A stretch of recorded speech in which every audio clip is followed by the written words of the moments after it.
নমস্কার বন্ধুরা, পুষ্প রান্নাঘর বন্ধু সবাইকে স্বাগতম। আজকে চলে এসেছি দেখো আর একটা ভিডিও নিয়ে। এখানে সর্ষে ফোড়ন দিয়ে দিয়েছি, সর্ষেগুলো একটু ফাটিয়ে নিলাম। এখানে দেখো কাঁচা টমেটো আর কাঁচা লঙ্কা দিয়ে দিলাম।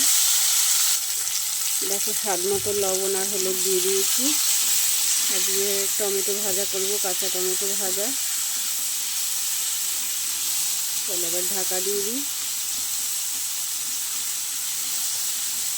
গ্যাসটা কমিয়ে ঢাকা দিয়ে দেবো।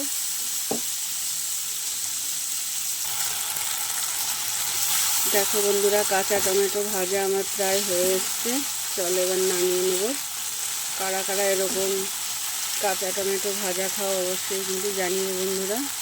চলো নামিয়ে নিই।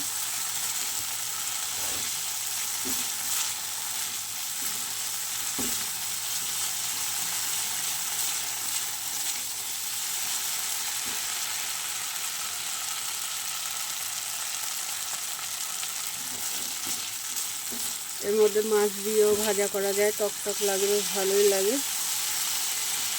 চলো আর ভাজা করবো না, এবার নামিয়ে নেব।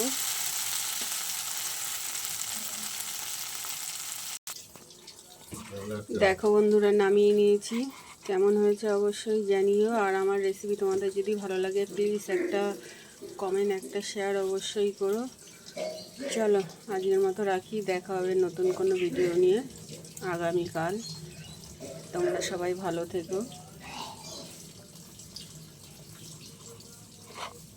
আমি তোমাদের সব সময় পাশে আছি বন্ধুরা, তোমরাও থেকো আমার পাশে।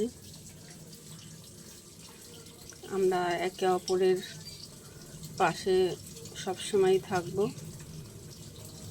চলো আর কথা বলবো না, আজকের মতো রাখি বন্ধুরা।